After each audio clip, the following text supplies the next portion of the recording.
Namaste and welcome. I begin tonight with one of my favorite stories that took place in 2001, and this was 3 weeks before the Twin Towers were bombed in New York. There was a conference that I attended in the Twin Towers. I still have the little pen that I took from the building. And it was a Buddhist conference, and I was asked to help open the conference with 5 other teachers, and they were all elders. I was by far the young end of the spectrum in my Dharma experience, and I was also the only woman. And I was really nervous about this. This was stressing me out. And we were basically asked, we had 10 minutes each, and we were asked to address really the question of what is it that most helps to serve awakening and freedom. So we had 10 minutes to riff on that one. And I was the second person in line, and I thought, that's great. I get a chance to kind of compose and collect and so on, but now I get the thing done with, And so the first person went up there was Richard Baker Roshi, who was Suzuki Roshi's Dharma heir, very, very well known and beloved. And so he gets up there to do his talk, and he said, awakening comes down to 2 things, intention and attention. Thank you very much. And I'm all of a sudden like, oh my God, I'm on. And so I was stunned and frozen, and I got up, and I have no idea what I said. I wish I had said like he said. But I did remember what he said, that awakening comes down to intention, that we have a conscious heart intention to be free, which then guides our attention to presence, intention and attention. The Buddha said that our entire life arises on the tip of intention. It's a very powerful statement, that whatever in a deep way our motivation is, that's going to determine what we think, say, do, and our destiny. So this evening's reflection is really how we remember and live from our deepest intention. And I often explore this at the beginning of a year, because many people use beginnings as a time to refresh and reconnect. And we also know how inevitably, for most of us, the intention becomes kind of compartmentalized, and how often we forget, and it doesn't become a living part of our day. So really that's the exploration. How do we bring these alive? One Zen teacher put it this simply. He said, the most important thing is remembering the most important thing. These Zen folks have a way of doing that, But when we remember, we're aligned with our hearts. And as we know, when we forget, it's because we're stressed. And then we go into some sort of a flinch reactivity that we can sometimes regret. And such was the case. There was a seaside monastery, and 3 monks were out in a boat, and they got caught in a kind of mini tsunami and dragged hundreds of miles from wherever their monastery was, and dumped on a desert island. And so they kept themselves alive for several weeks, and then they found their way to a cave, and in that cave there was actually some zafus to sit on. So they sat in the cave, and it turned out that the spirit of the cave started speaking to them in an echoing voice, that they had found their way to the feng shui place on the island, and if they properly assumed Zazen, they could have 3 wishes. Each of them could have a wish. So the first one says, I want to return to the monastery. I miss the morning bells and the beautiful gardens. Swoosh, he disappears. The second one says, I too want to return to the monastery. I miss sitting at the feet of my beloved abbot. Swoosh, he returns. The third looks around and gets really disoriented. He goes, these friends have been my sangha. I miss them. I want them back.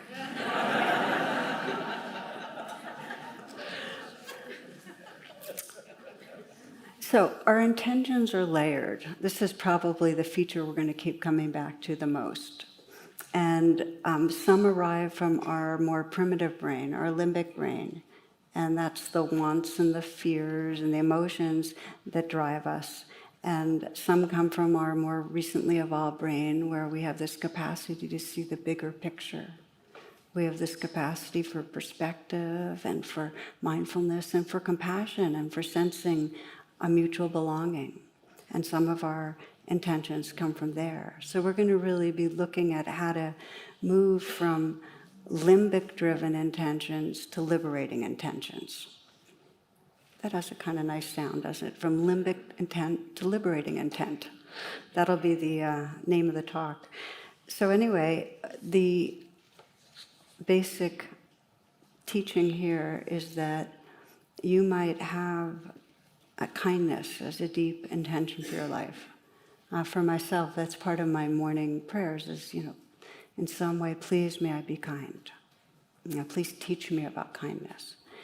And so you might have that also as like really deep, and yet notice how easily when you get stressed, your intention just flies out the window. So you might be driving and, you get stressed and you might end up cutting off people and so on, and kindness is no longer what's ruling the day. So what this means is that it's our degree of presence that determines what kind of intention we're in touch with. And the limbic often takes over. And when it takes over, what might seem like reasonable decision-making, if we look close, is being driven by intentions that come from fear and wanting. I've always loved this from Chief Justice Douglas. He says, in the court that he participated in, the Supreme Court, 90% of the decisions arose from emotion, and 10% was used to rationalize that emotion, which gives you a feeling for the impact of limbic intent. And so if we investigate ourselves, and I'm going to ask you to do it in a daily way, what was today like? How much was your choices and your actions driven by a sense of impatience or restlessness or self-protectiveness or judgment, aggression, and how much came from the deeper intention, may I be kind, may I be creative, may I help serve. And you might just close your eyes for a moment and check in. And this isn't to judge, but as much as to become aware. What was today like? How much of today were you in some way chasing after something, or restless, or avoiding something, or trying to get more comfortable? How much do you feel you were remembering the most important thing?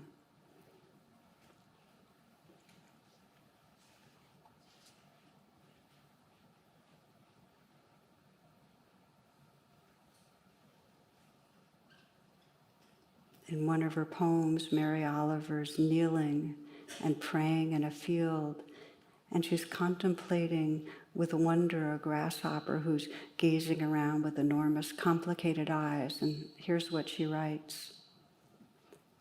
Tell me, what else should I have done? Doesn't everything die at last and too soon? Tell me, what is it you plan to do with your one wild and precious life?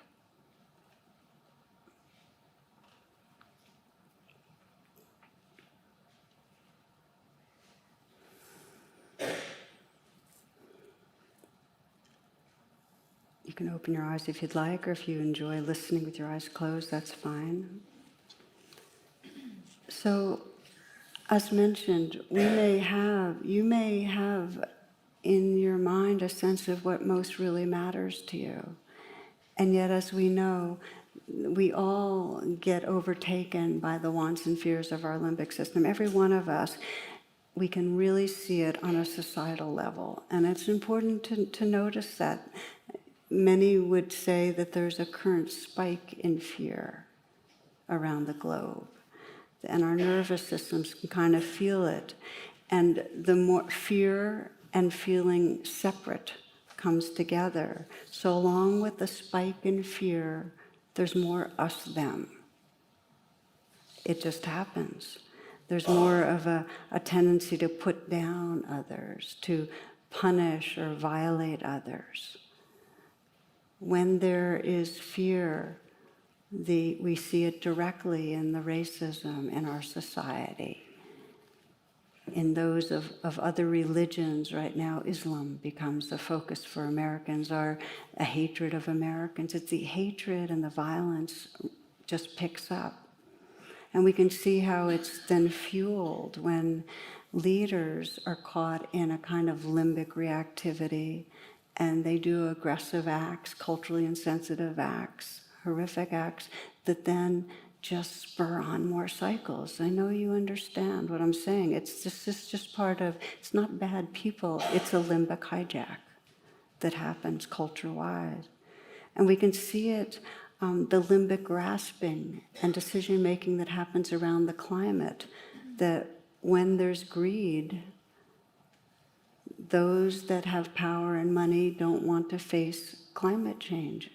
So we look at what's happening in Australia, the worst fires ever recorded, enormous devastation, billions of animals, or 1 billion animals. I mean, can we even imagine that? And yet the Prime Minister is saying that the allegiance to coal, fossil fuels, propelling the problem, that there's not going to be any reduction in reliance. I'm bringing this up because this is an example of intention on a societal level that is being driven by greed. And of course, that's everywhere. I'm mentioning Australia, but it's this same greed is everywhere. Whenever there is greed as intention, it undoes what rational minds know. It can't take science seriously. So when there's greed in the tobacco industry, you don't see the science on tobacco until much, much later. Same thing with sugar. Same thing with the dangers of meat consumption for individuals and the planet. So we can also see this on an individual level. What happens when there's a hijack and we lose touch with a higher intention?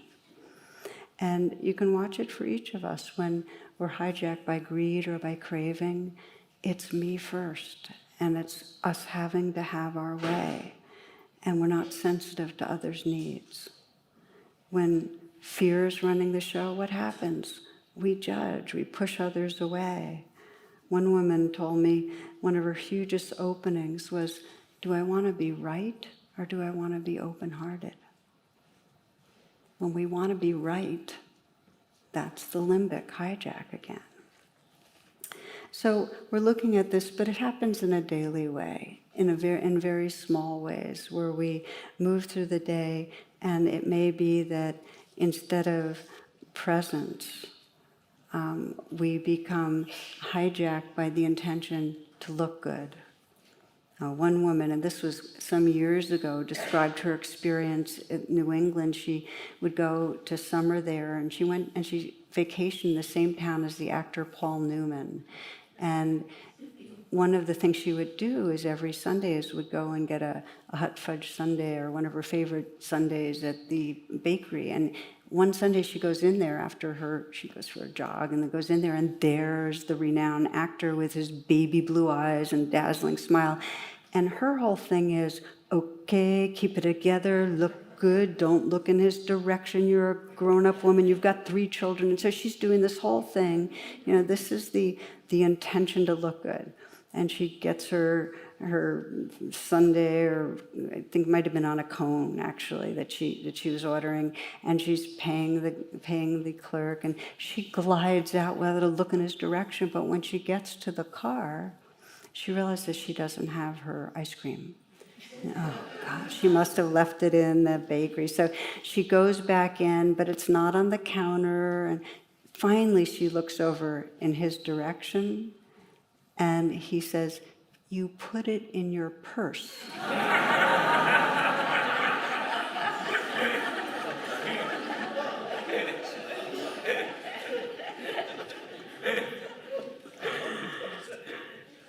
So what happens to us is that in small and big ways, when we lose track of our deeper intentions to be present, to be spontaneous, to be real, and we get caught up in the smaller-minded intentions, it causes us trouble. And I like the way Thomas Merton put it. He said, "The rush and pressure of modern life are a form, perhaps the most common form, of contemporary violence.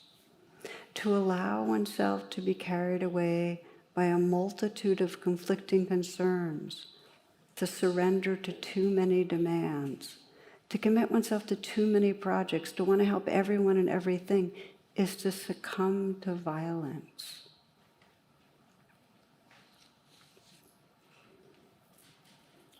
So we begin to look at our own lives and really ask that question: how much am I aligned with what really matters in my small moments, my day-to-day life, and in the bigger ways? And for many of us, it's not until there's a kind of quake in our life, till something really very challenging happens, till, the refrigerator falls from the 9th floor or whatever, you get the idea, that in some way we remember, wow, I remember hearing some years ago a story about a younger woman who had got breast cancer, and she was told she had a year to live, and she had a 1-year-old daughter. And her mantra became, "I have no time to rush." So we can see how it happens when we have the wisdom of mortality advising us. We do then begin to say, okay, what matters? The vantage point, and I often do meditations, and we may do one tonight if we have time, of the end of our life looking back, is actually just shines a light on what we're missing.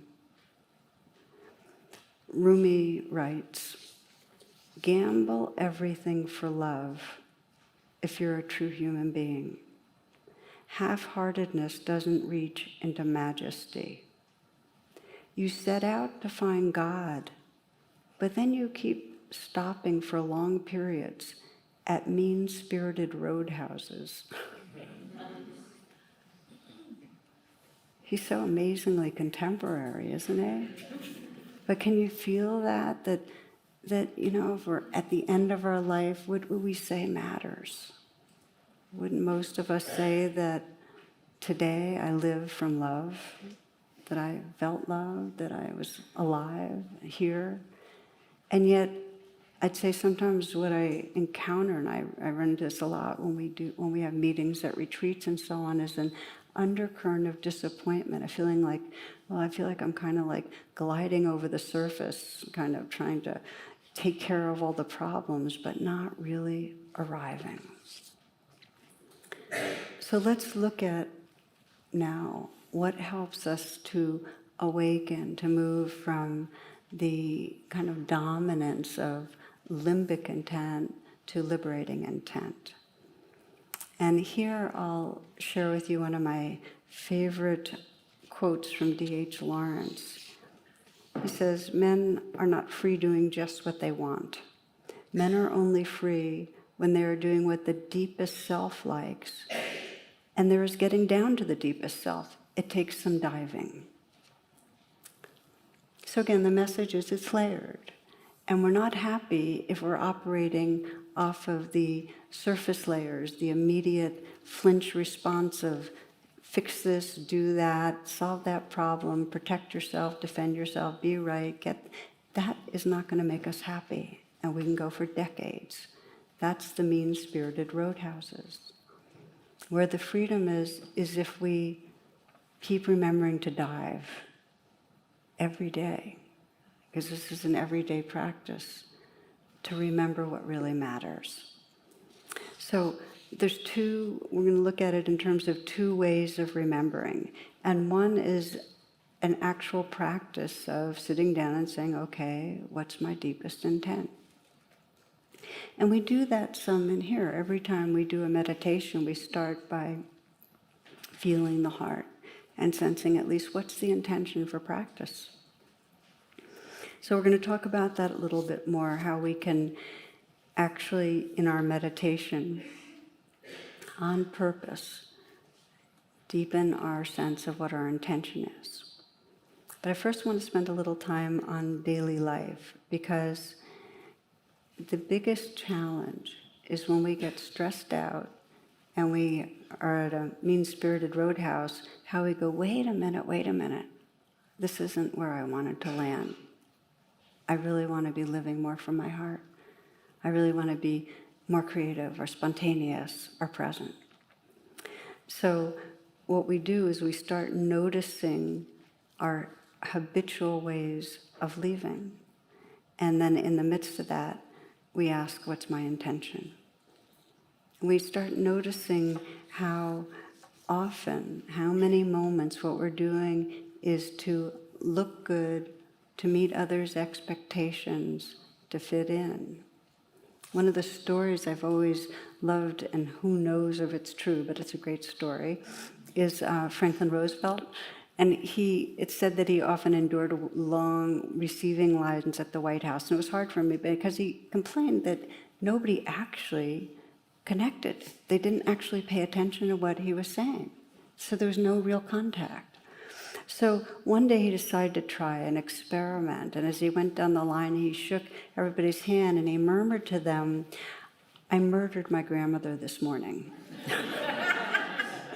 So the guests responded with these phrases like, "Marvelous, keep up the good work. We're proud of you, sir. God bless you, sir." Things like that. It wasn't until the end of the line, he was reading the ambassador from Bolivia, that his words were actually heard.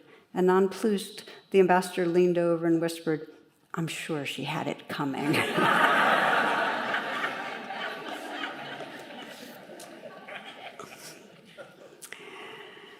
So it takes some attention to make a deep dive, to recognize, okay, I'm behaving to get someone's approval, to make an impression, I'm trying to be right, to making the deeper dive, what really matters.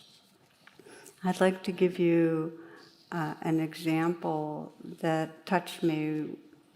One woman I was working with some years ago, she was a longtime meditator, and she had had decades of kind of alienation from her older sister. She had been kind of the one in the family that was the traditional bad girl, the one that got into trouble a lot, said the wrong things, was more alternative and so on.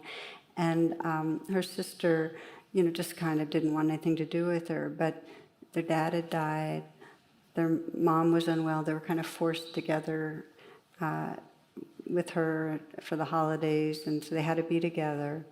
So there it was, and it's Thanksgiving, and mom's sleeping, and they're talking and about what's wrong with her, and so this woman started weighing in. She was alternative minded. She said, she started saying, well, I really think she needs to go gluten-free because she's really having a lot of gut stuff, and maybe celiac disease.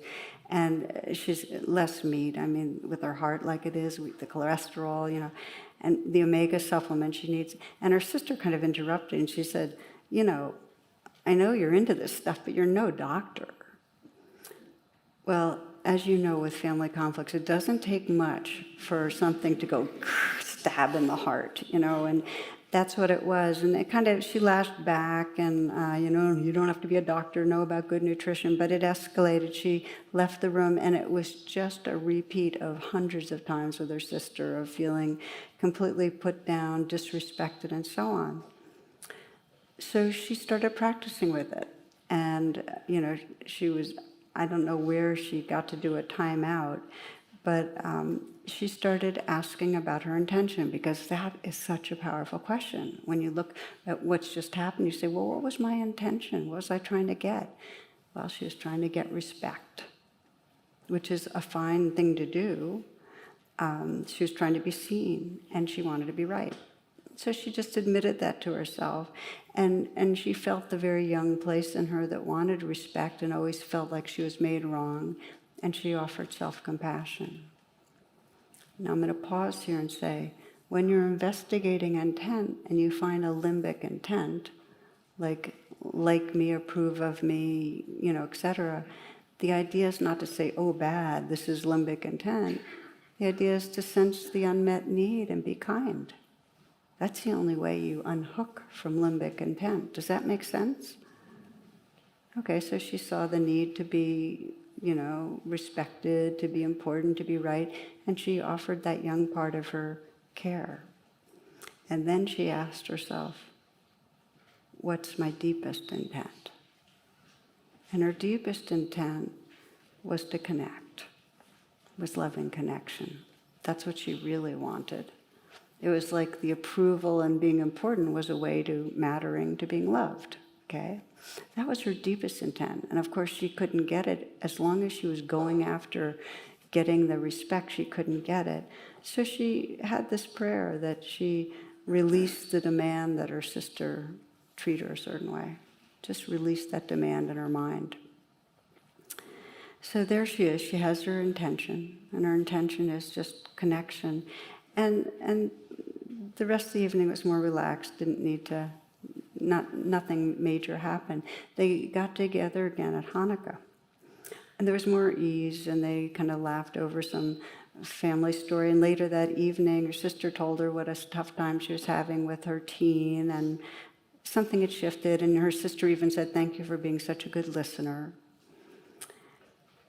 And for this woman, she could feel how she was coming from really more of her awake, mature, true self by not demanding her sister treat her a certain way, not trying to be right, just remembering her intention to connect. And in some way for her, it was the difference between my will and my heart's will. Like her will was, I want to be right, I want to be knowledgeable, I want to be respected. Her heart's will was, I want to connect. So again, this is one of those, do you want to be right or have love? Do you want to, be respected in a certain way, or do you want to have connection? And for her, remembering that brought her closer to what she really longed for.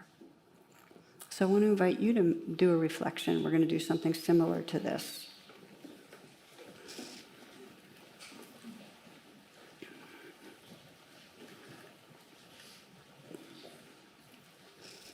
We're just going to explore your intention in relationship. And I'm going to invite you now, if you will, to bring to mind some situation where you encounter some reactivity with somebody that's close to you. And this is not where you have a major unforgivable clash. We're talking about just some tension, some conflict, some reactivity with somebody in your life, where you end up getting angry or hurt or whatever it is.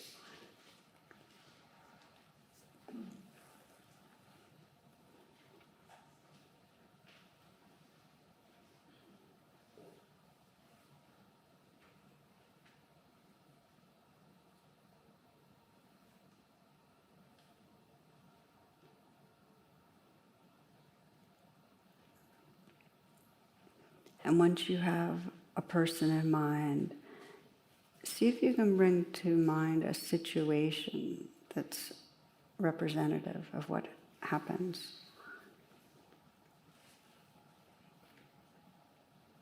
That person does a certain behavior, says something, doesn't do something they're supposed to do.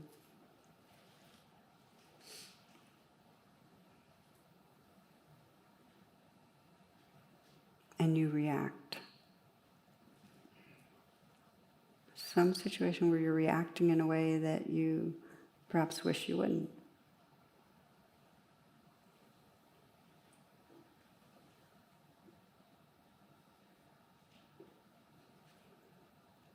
When you have that in mind, and the situation in mind, and you kind of follow it to where you're reacting, why don't you pause there?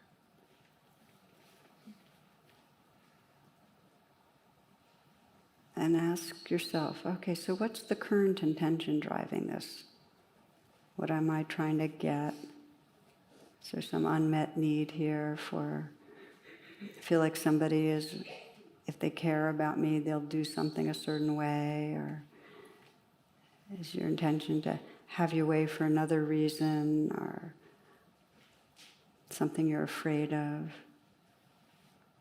You're trying to protect yourself in some way, trying to feel safe. What's your intention in the way you're reacting currently? You're trying to control the person so that something different will happen? Just kind of feel into that more limbic reactive intention.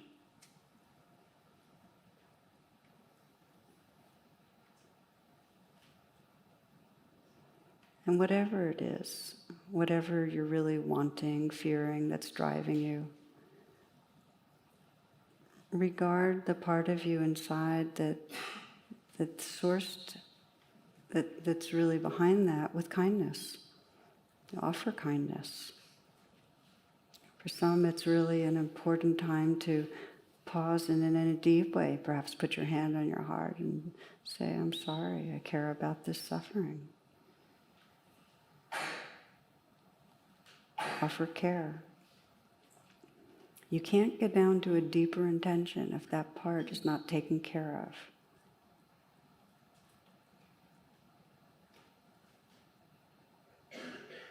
Diving requires compassion.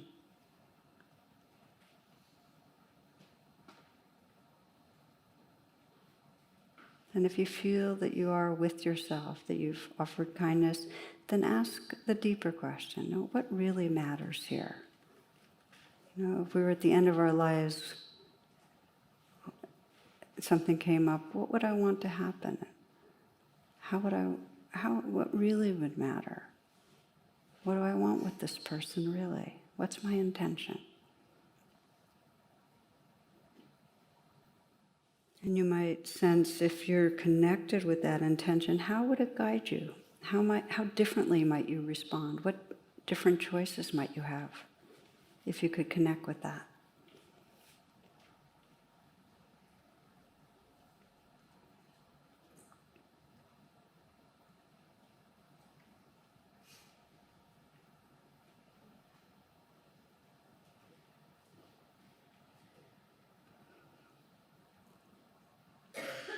And what can you learn from this exercise that you're doing right now? What seems important about it? What's your takeaway?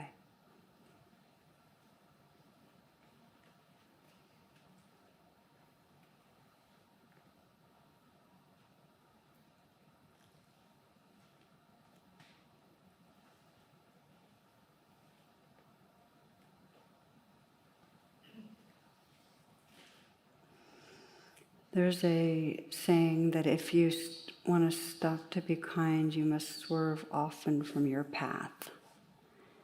And in a way, our path, when it's left up to our survival brain, is got a lot of controlling and judging and selfing involved. So it means waking up a lot. There's a lot of pausing in this practice so that we can become aware of the intention driving us and then trace back to our most awake intention. Now here's the thing, that many of you are aware of the phrase, neurons that fire together, wire together. That we've got habits, and many of us have, very strong neural pathways of operating off of the more survival brain intentions, which is quite natural and pervasive, And if we want to change that, we have to pause a lot and ask this question. What's really going on? What's driving me? Can I bring kindness there? And what really matters right now? To ask those questions. But here's the good news is where attention goes, energy flows. And if you bring it to your deepest intention, if you even just remember that something matters, it becomes more energized. The beautiful thing about this practice, and this is the reason not to wait, is that it can carry us through the most difficult situations. If you remember what really matters, when you hit the hard stuff, your intention can carry you. And one of the examples I love about this is a woman, Jan Adrian. She founded Healing Journeys, which is women there's support groups for cancer. And her story is a really interesting one. At one point, she had a chest x-ray, and she had already gone through cancer and treatment and so on. She had a chest x-ray to see if her cancer had metastasized to her lungs. And the doctor called and said, well, there is a nodule on the lung and we need to do a CT scan. And she got that on Wednesday, and she's supposed to get the results the next day. Now, she had already been through a lot, and she had started this Healing Journeys group and so on. So she knew the whole deal. And her anxiety's over the top. She couldn't concentrate. She felt like crying all day. What if she has what if it's metastasized? All the healthy diet, exercise, etc. hadn't made a difference. She calls the doctor's office twice. She's promised that she'll hear back. She doesn't. Thursday night comes. She reads and meditates. That's when she said, okay, right now I'm caught in, I want to live, I'm afraid I'm going to die, and the kind of fight, flight, freeze dominating. How does she come to something deeper? And she really reflected and reconnected with her deepest aspiration, which really has to do with make me an instrument. Use me. In some way, her prayer was, may this life serve something larger. And built into that is a sense of belonging to something larger, which does save us, by the way, knowing that. Knowing that you belong to something larger. Knowing that your being is sourced in awareness and love, that there is some larger formless belonging, is what carries us through this living, dying world. And her prayer, her deep intention to serve the larger good, that's what she started reflecting on. And so I'm reading now, she says, who knows, what if having cancer again is the way I could be most useful, a support to others? And something in that she trusted whatever was unfolding as part of serving, part of loving, part of belonging. So that reflection gave her a huge amount of peace and calm. The end of the next day, she finally got the results, and there was nothing to worry about. And she celebrated. She was glad that there was nothing to, she preferred health to not having health. But here's what she wrote. She said, it had put her in touch with what most mattered, loving, knowing her larger belonging, and also the inner knowing that I will be okay no matter what. And that's one of the gifts of knowing your deep intention, is it puts you in touch with belonging in a very deep way. She says, I'm not just a body. Someday I know this body won't go on and I will still be okay. I like being reminded of that periodically.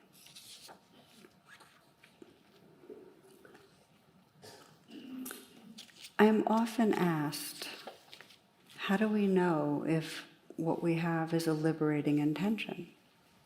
How do we know if it's a liberating intent? And there are 3 characteristics of liberating intent that I want to name because I found them really valuable when I'm reflecting myself. And one of them is that what we're longing for, what our intention is is in some way to manifest the fullness of who we already are.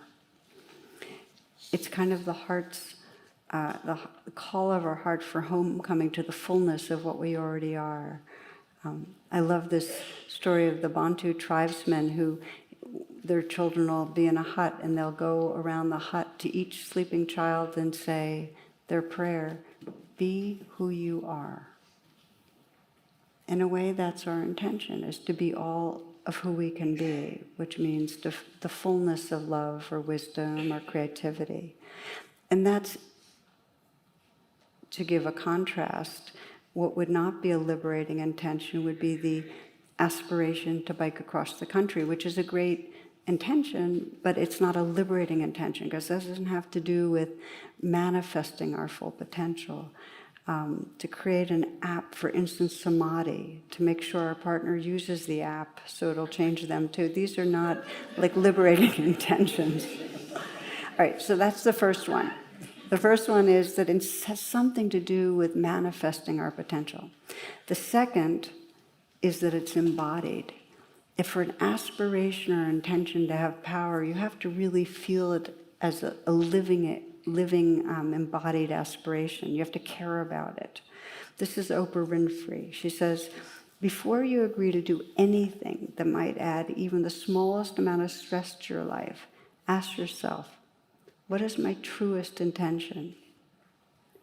Give yourself time to let a yes resound within you. When it's right, I guarantee that your entire body will feel it. Okay. So one, our aspiration or intention has to do with the fullness of our love or wisdom or awareness, something to do with manifesting. Two, we care about it, it's embodied. And number three, it always relates to this moment. Okay, so it's not like, what is, St. Augustine, here's a good one. Dear Lord, please give me chastity and continence, but not yet. So it's not that. It's not something that we're planning to do down the road. It always has to do with something that we want to experience right here and now. Please, may I be kind. May I live from kindness. Please, may I remember the goodness of who I am. Please, may I express that loving. It's that kind of thing that we can do right here and now. We start right where we are over and over again. Notice the intention of this moment and then do the diving. We're going to practice a little right now. So you might adjust how you're sitting.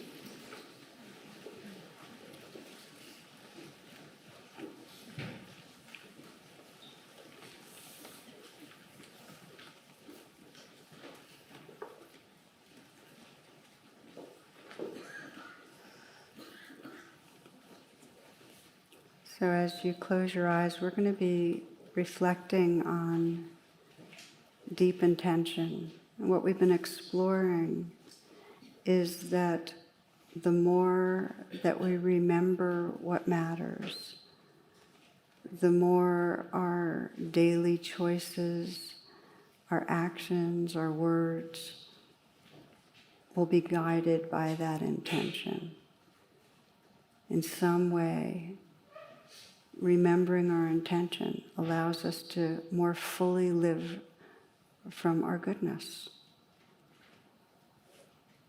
The more we reflect on what matters to us, the more we'll connect with it. It's as the poet Hafez said. He says, ask the divine for love and ask again, for I have learned that every heart will get what it prays for most.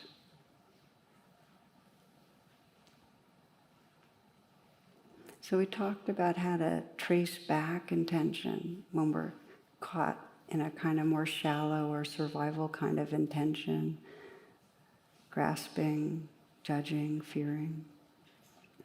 And this last practice is really how we can just explore right this moment, what's the deepest intention? And begin by inviting yourself into presence. Let your senses be open and awake. Listening to sound.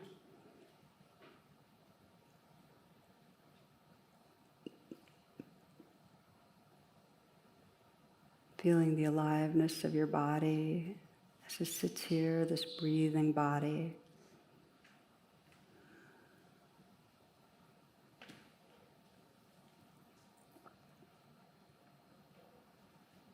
And feeling your heart right now, whatever the mood, emotions that are here.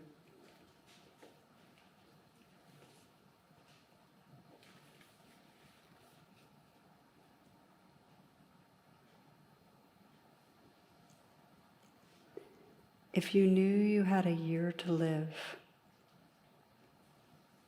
how would you want to live your life that year?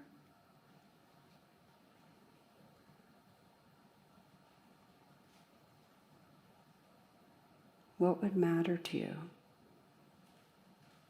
What would be most important? What would your deepest intention be guiding you through that year?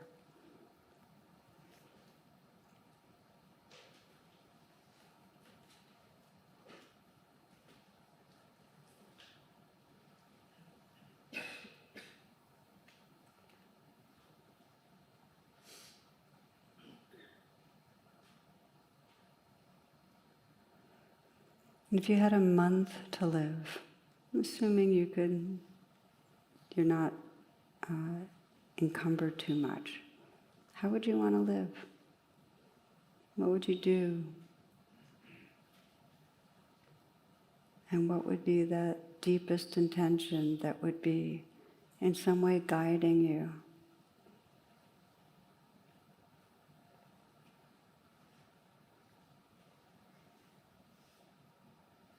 What would matter in your moments?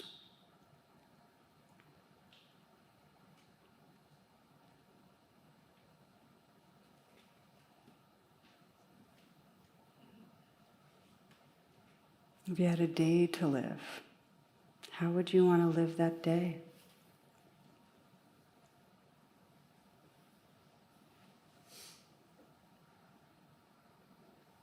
What would your deepest intention be? What would matter? How would you want to experience your moments?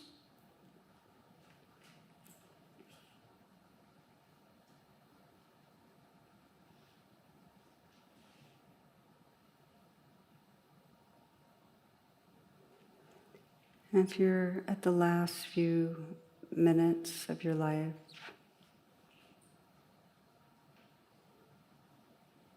what matters? What's the experience that matters?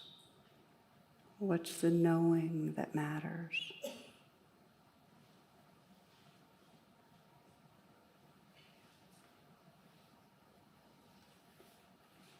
What might guide you?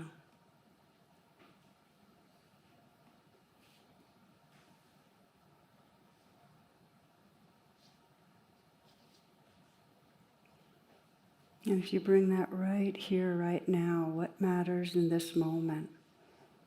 What's the prayer of your heart?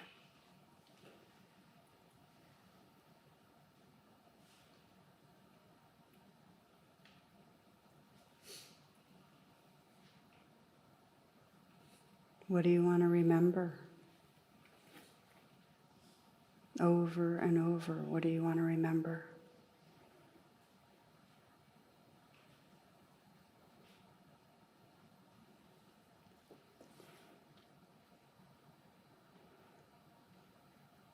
May all beings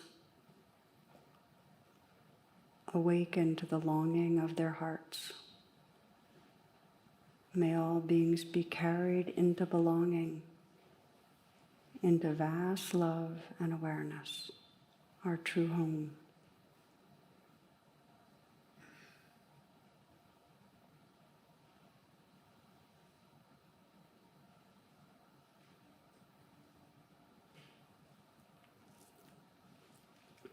Namaste, and thank you for your attention.